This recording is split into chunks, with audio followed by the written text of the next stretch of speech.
प्रसिद्धे अनवर्थ आनंदे वर्षती। म्हणून साधका तू माऊली पिके सारस्वत तुझ्या पाऊली। या कारणे मी सावली न संडी तुझी।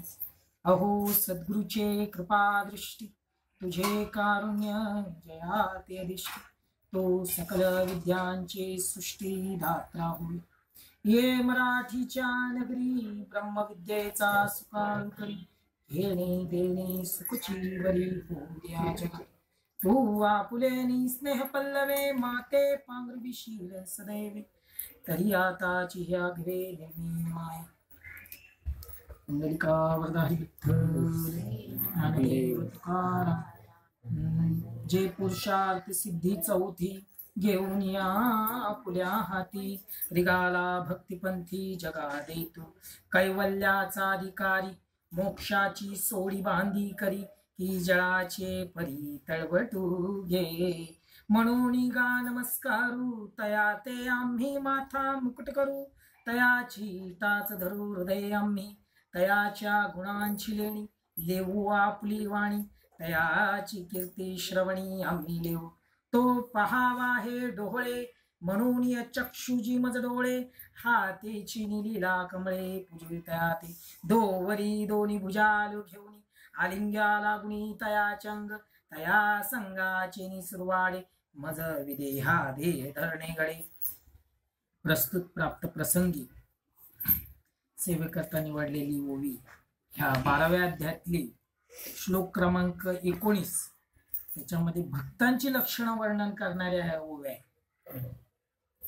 आज असा प्रसंग आहे की वास्तुशांती निमित्त आज आपण एकत्र सत्संग करत आहोत आणि गणेश पूजनाच्या निमित्त आज आपण एकत्र आलो। फार आनंदाचा क्षण आहे, फार म्हणजे फार आनंद। या वैष्णवांचे घरी प्रेम सुख इच्छा घरी। या वैष्णवांचे घरी प्रेम सुख इच्छा घरी।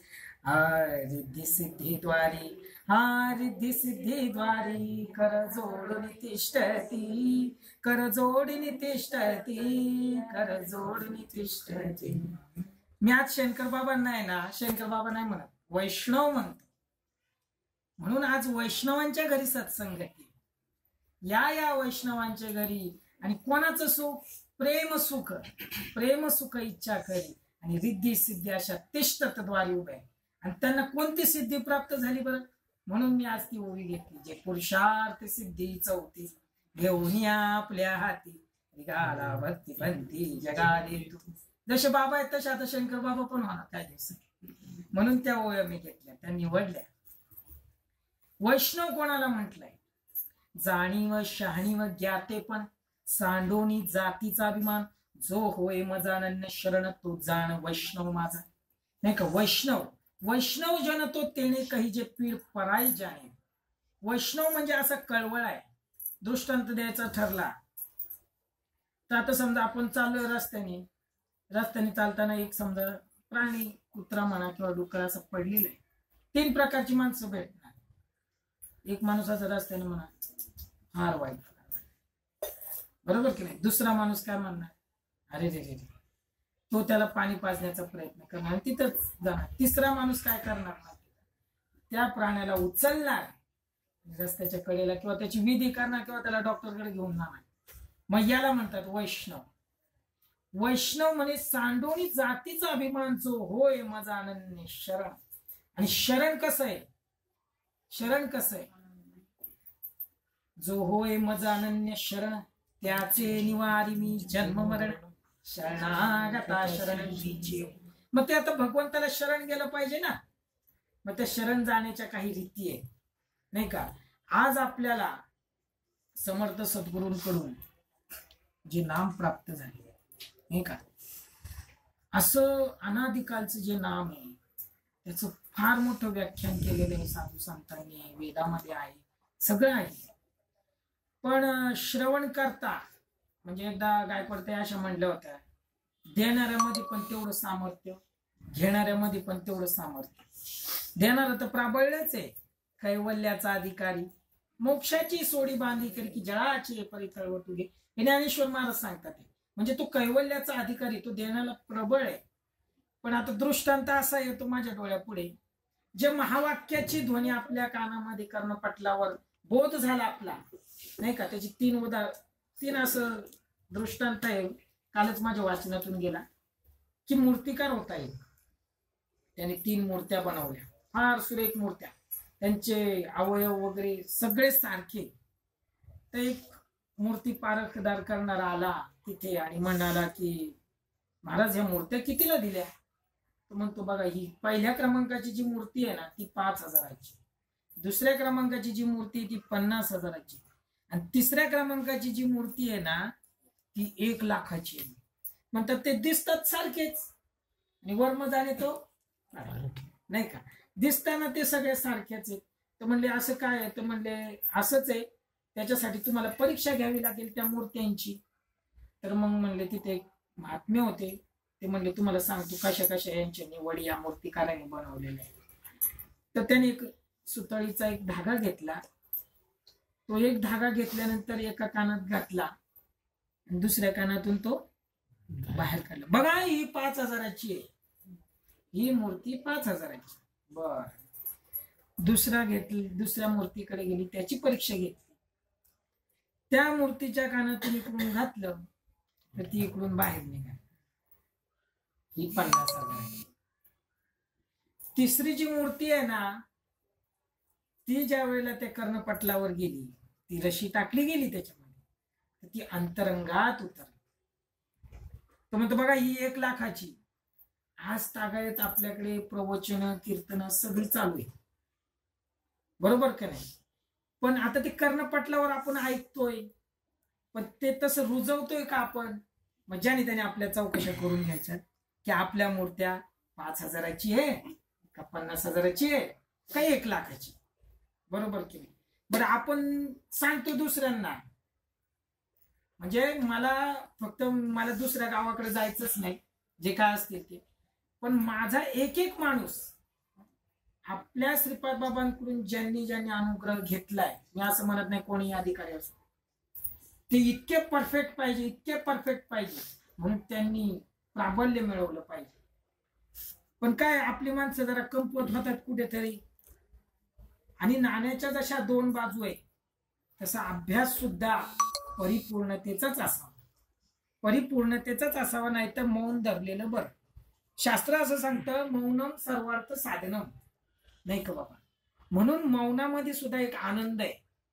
पण तो अभ्यास करण्यासाठी अभ्यासाहुनी गहन पार्था मग ज्ञान, आणि ज्ञानापासून ध्यान विशेष, जो सर्व भूतांच्या ठाई द्वेषाते नेणची काही अपपरू नाही चैतन्य जैसा. आपल्याला बाबांनी काय दिले माहिती का?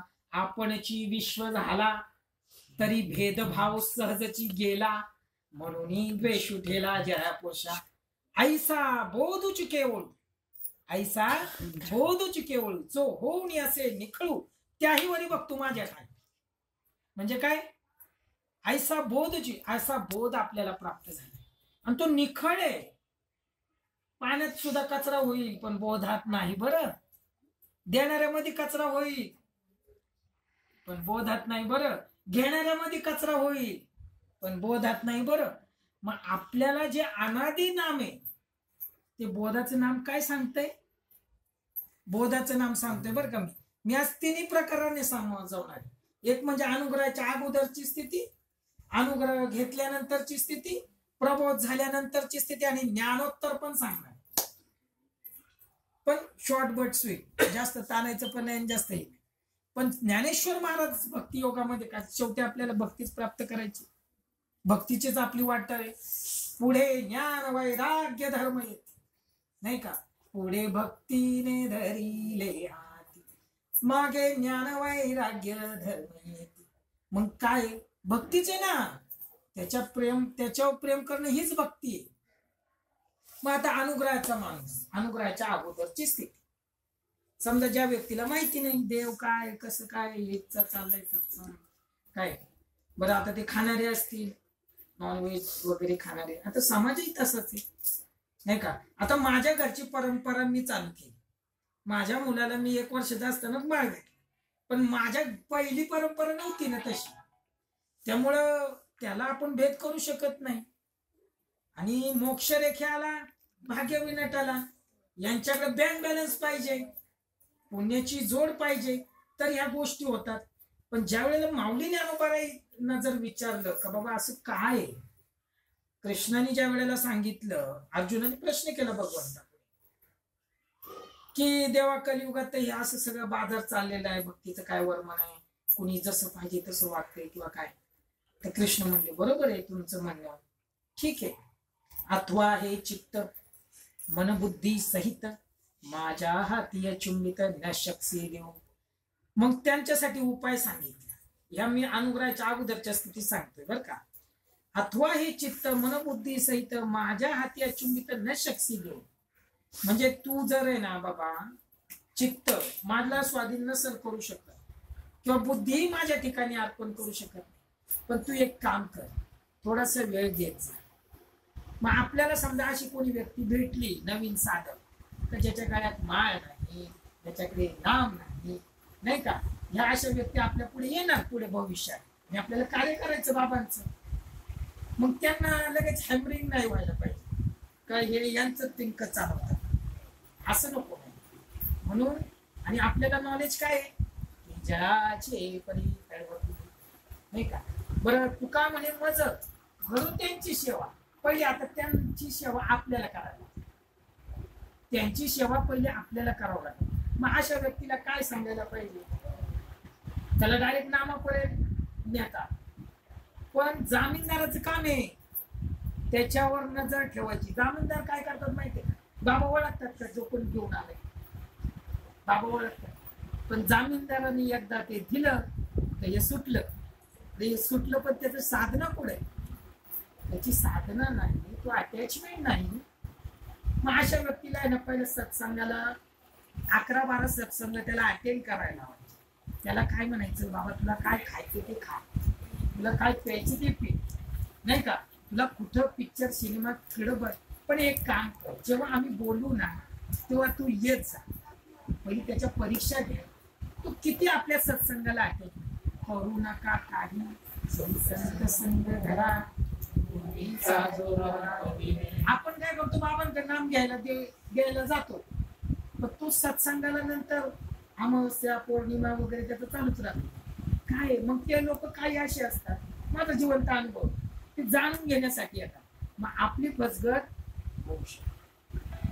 मग माऊलीने काय सांगितलं, करी गायसे करी यया ठा पहारा माझा मोठे के निमेश्वरी देतो जाय, मोठे के निमेश्वरी देतो जाय म्हणजे काय, 24 तासातलं त्याला म्हणायचं तुझ्याकडे बाबा 24 तास, तू भगवंतासाठी किती वेळ देऊ शकतोस. बरं हे बैठकीचा विषय सांगतो मी तुम्हाला, त्या माणसाला त्याच्या कलेने घेणं फार गरजेचं आहे.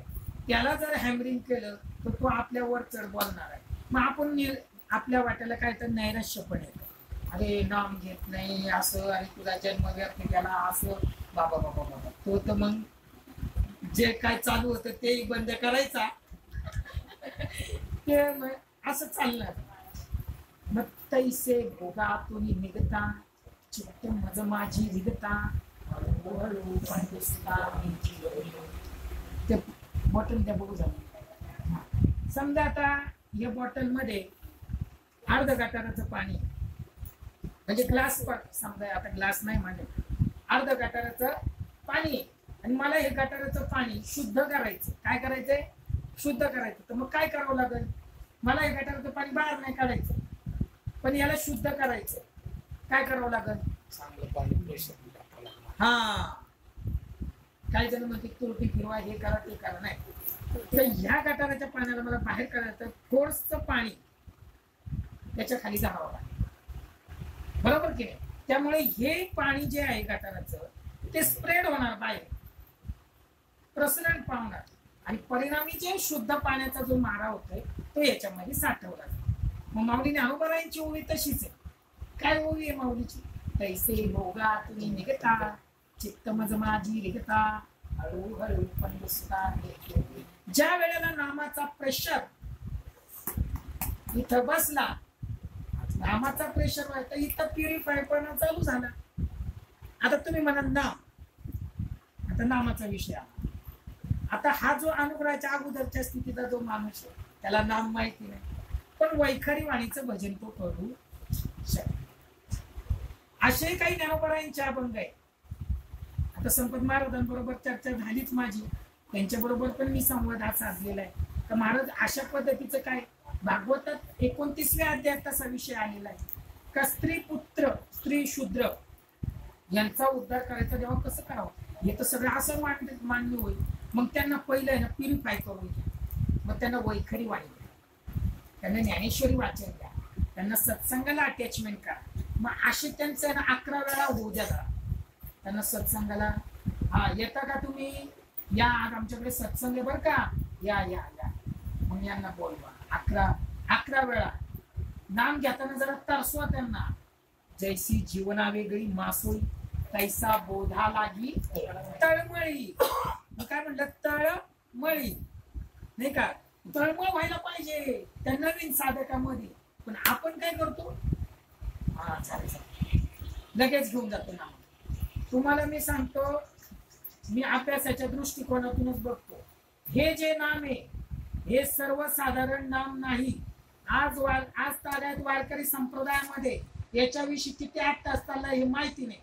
आपल्या बाबांचे परोपकार आहेत, बाबांचे रूढ फेटलेच जाऊ शकत नाही. बाबांनी एवढा मोठा अधिकार दिलेला आहे, पण आज ताऱ्यात संप्रदायामध्ये इतकी प्रचंड म्हणल्यापेक्षा मी तर म्हणतो ना 100% लय विचित्र अवस्था चालली. का, कारण की त्याची तळमळ न बघता त्याला डायरेक्ट नाम दिले जाऊ दे ना कसं. मग आज ती लोक काय असू नसून यांच्याकडे प्रबोधाचं नाम हे झालं ना चिवडाची, त्याची तळमळ बघ. साधू संतांचंही तेच ब्रीद आहे. तुकाराम महाराजांना नाम घेण्याच्या अगोदर त्यांचा परमार्थ चालूच होता का नव्हता चालू, मग त्याच्या अगोदरची स्थिती बघा ना तुम्ही. म्हणून त्याच्या अगोदरची स्थिती बघा. बघा साधू संत जे ज्या पद्धतीने चालले, हे आपले 7-12 आहेत. कोणतेही मोठे अधिकारी असो किंवा काय असो, ज्ञानेश्वरी आणि भागवताच्या विरुद्ध जर सांगत असतील तर मी त्यांना ऍक्सेप्ट करत नाही. ज्ञानेश्वरी भागवत जे सांगतात त्याच्यामध्ये तसाच विषय. पण बाबांनी आपल्या मोठी क्रांती केली, जनसामान्याच्या उद्धारासाठी बाबांनी हे कार्य. पण आज तागायत तशी परिस्थिती नाही. आज तागायत लोक जाणून घेतात आणि पुढे वेगळाच प्रचार होतो. म्हणून ती कॉन्सन्ट्रेट राहतच नाही ना बोधावर, नामावर पण नाही. सांगत किती चिंतन होते अनुग्रहाचं का त्याला चिंतनाचं आहे. मग त्या जामीनदाराचं कर्तव्य का ज्याच्याकडून त्यांनी नाम घेतलंय त्या बाबा त्याची अटॅचमेंट सद्गुरू पुढे करून दे. सद्गुरूकडे त्यांनी घेऊन जायचं, नाही तर त्यांनी जबाबदारी घेऊ नये. शिव भगवान झाले होते का नाही जामीनदार, कोणाला जामीनदार झाले होते, मच्छिंद्रनाथांना. त्यांनी माशाच्या गर्भामध्ये ऐकलं होतं, हे नवनाथ ग्रंथामध्ये विषय आहे, लागलं तर घरी जाऊन पहा. मी बिना पुराव्याचा कधीच बोलणार नाही. मग ते जामीनदार कसे झाले होते, मग तसे त्या जामीनदाराचं पहिलं आद्य कर्तव्य का नाम देताना त्याची परिपक्वता बघितली गेली पाहिजे. आता आपण बोलू अनुग्रहाचं. अनुग्रहाचं चिंतन करताना त्यांनी डेलीचा तरी 1 तास अर्धा तास बसलंच पाहिजे. त्यांनी चिंतनाची गादी मांडलीच पाहिजे. नित्य नेमन आम्ही ते प्राणी दुर्लभ आणि लक्ष्मी वल्लभ तयाजवळ ऐसे जे नित्ययुक्त तयासी मी सुलभ सतत. म्हणजे काय, तर परमात्मा तुम्हाला सुलभ होणार आहे, अन्यथा नाही. 12-14 तास ड्युट्या करतात जणनी बाबा म्हणतात फक्त आणि बाबा ऍक्शन करून फक्त यातच कारभार आहे. मग तुम्ही जर ज्या भगवंताने तुम्हाला श्वास दिलाय त्या भगवंताचं चिंतन नाही. बरं माहिती आहे आज तुम्ही IT इंजिनियर आहेत, सगळे तरुण वर्ग आहेत, मुली आता इंजिनिअरिंग लेवलला आहेत वगैरे. आम्हाला टाईम नाही चिंतन करायला. मग त्याच्या पहिल्या परीक्षा पास करून घ्या आणि मग त्याला नामामध्ये त्याचं प्रेम जडलं पाहिजे हो. नामाबद्दल कंठी राहो नाम आणि अंगी भरवून या प्रेम, ऐसे द्यावी काही दान आलो पतित शरण, ऐसे द्यावे काही दान. मग तुम्हाला दान भेटलंय, मग ते दान मुरवता आलं पाहिजे ना. मग अनुग्रहाचं चिंतन त्या पद्धतीने व्हायला. अनुग्रहाच्या चिंतनाच्या माणसांनी महिन्यातून एकदा सद्गुरूची भेट घ्यायला पाहिजे. नुसत्या ओव्या म्हणून नाही. ते ज्ञान पैगा बरवे जरी म्हणी आखी आणावे या संतासी बजावे सर्वेश्वेशी, या ओव्या म्हणण्याच्या नाही. म्हणून मी पहिल्या 3 मूर्त्या सांगितल्या. म्हणजे ऐकायचं, इकडून बोलायचं, पण अंतरंगात मग आपली सेवा घडती का सद्गुरूची? अहो जाणं फक्त जय रीत करा, जा. मी माझा जिवंत